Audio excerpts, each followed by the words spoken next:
welcome back for part 2 of our desserts in terms of everything Tuesday cook-along here in the kitchen. Please do head over to our website, afternoonexpress.co.za, if you would like to get the full ingredients list and recipe to be cooking anything that we've whipped up today, but more specifically, focusing on part 2 of our baklava. So part 2 of the baklava, this is the fun part. We want to be making cigars. So we're rolling this up. So you cut it into squares. Wait, what is it? This is our phyllo pastry? This is phyllo pastry, yes. Okay. So this normally comes in a big sheet. Yes. Show the sheet and okay, yeah. Like this usually comes in a sheet like this. Yes. So, but us, we actually now cut it into blocks because we're looking to make cigars out of it. So, Chef, before we cut it up into our little squares, whether we are dealing with the sensitivity and how soft the phyllo pastry is, for everyone at home, how are they able to keep their phyllo pastry fresh, not sticking together? Is there specific techniques around that? When it's packaged, it's got flour in between the sheets to keep it dry. But once you take it off the packet, you must remember now there's air, so it's going to dry it up. You must have a damp cloth lying over it, so just to, Because it's so thin, Polly, it's like you can see through this, and that's why it dries out so quickly. So if you could just put like not a wet cloth, but like a damp cloth.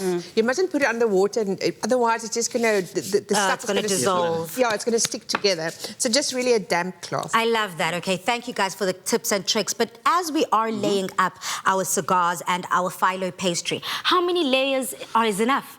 We're doing 4 layers for this one. Because if As you can tell, I couldn't even say, is enough, are enough? Because, I guess it's up to you in terms of how thick you want your cigar to be. Because this is the crisp also on the dish. So if you have one layer, it's going to break. The nuts are going to go through it because it's very thin. And I think what the butter does, it actually sticks, the layers stick together, and it also crisps it up. It keeps it apart in a way.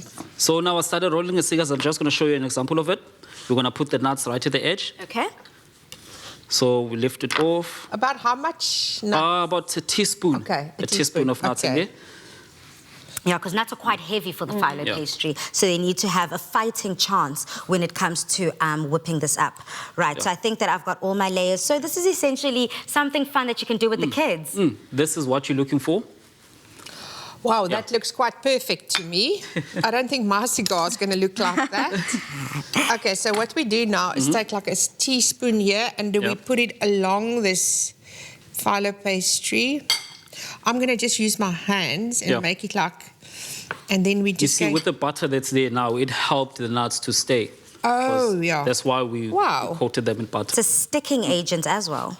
Also, the other thing I like about these recipes is how interactive they are, because you could literally have people over and have everyone busy doing something to get the dish ready. I was, wanting to get to that point, Dumi, because for me, as much as we do love food here in the kitchen and we celebrate all things food, for me it's about the family of cuisine. I mean, when you come together for food, you come together, it's an experience. So let's take each other on this experience and also upskill each other. Now you know how to make a dessert that you would have never been able to make. Chef, I just want to ask you now, the other baklava in the big tin, so then in the big pan, you take that whole sheet. You take that whole sheet and layer it. Butter? Butter, layer like you did now. 5 layers or layer. On a big tray like that, you can do about 9 because you really need that crust in there. Oh, okay. So 9 layers butter, then the nuts, and then 9 layers. 9 layers on top.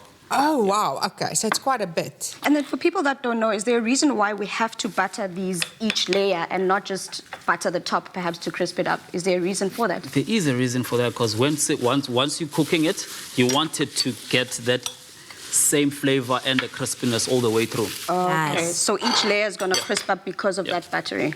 Perfect. This is so easy. You know what I would like to? I would actually put some cranberries in here as well. Yes. Make it near the Christmas to make it like a Christmassy feel. Not that we're there yet, peeps, but almost there. We're almost there. Yeah. I think the addition of berries and a berry flavor on this is going to be exceptional.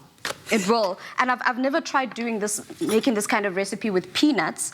And I love peanuts, so I'd like to one day actually try it out with just peanuts. Peanuts? Peanuts? And peanuts are more affordable. Because of the strong flavor that they have. They're called monkey nuts. You can't use them in a baklava. No. Chef, what do you say? No, I don't recommend that. Are you agree I mean, like the flavor of a peanut also is very, very strong. I get, but I love peanut butter. I could eat peanut butter every day. Yeah. So because of that, I could try it out. I mean, let's try it out and see. You never know. You never know. Okay. All right, do we also have to butter the top? Because we're layering them in here, and we still need to butter the top, or... No, we don't. That is going to go in the oven and bake off. And this also helps it to cook quicker also, because now we don't have those layers that are topped up like Sorry, that. Chef, I lost you somewhere. My head went somewhere. I think I was getting nutty here. Say that again, The baklavas, she's asking if do we need to butter them again on top. But if you remember, we're adding butter on all the layers. Oh, gosh, Yeah. I've been buttering mine. Ooh. Delicious. Okay, Yeah. I'm loving the flavors coming along in the kitchen. If you're cooking along with us, please do head over to the Afternoon Express website and you'll be able to get all the details, the methodology as to how to whip up this delicious baklava. For myself, who doesn't really have that much of a strong sweet tooth, I love and cherish desserts like this because it's something that I can also indulge in. Yes. Definitely. So this we're going to bake off now. Okay. Yeah. So, Chef, you don't put the syrup on now? No, the syrup is going to go in this a little bit later because once it's cooked yes, and then it's all crisp up, this is when we're going to be adding the syrup. Nice. So you bake it first. So you've prepared that tin basically with butter probably before you put it in. Yes. Then you put it in. You bake it like that. Yes, you bake it like this. Okay. And then once it's done, we're going to put the syrup while it's still hot so that it absorbs. Yes. Yes. So let's start putting together this delicious dessert. We're almost at the end of our recipe. I'm excited to be able to share this meal with my colleagues here around the table because that essentially is the way I know that a show is complete. We've done our job here and South Africa is happy. Look at that. So this is one that we made earlier. This is the one we spoke about that we layer it on a baking tray. Yes. And then this you can cut into squares or into diamond shape. That's what we did now. Nice. I think diamond shape is like the traditional shape, Yeah. isn't it? The traditional shape. That looks divine. So Look at those layers there. So, So you've added the syrup already over there.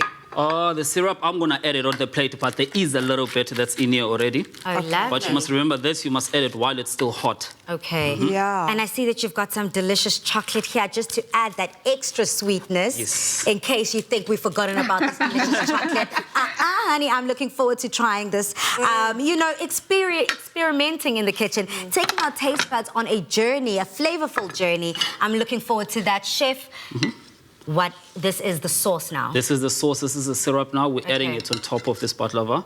So you must remember, on the nuts, we did add sugar in it. So this sauce also is quite sweet. And then that, we're just going to finish off now with some chocolate ganache. To me, this is really for you, for your Yes. too, because this is like sugar on sugar on sugar. Can you see my mouth watering? Another tip for people is as soon as it comes out of the oven, do not cover it because the phyllo is going to get soggy. So it is best to leave it at room temperature. It'll dry out nicely and get nice and crispy and look perfect, basically. Look at Just that. like that. Ooh. Voila, thank you so much, Chef. We appreciate all of that. Now, if you want to get your hands on this delicious recipe, just head over to afternoonexpress.co.za. Ooh.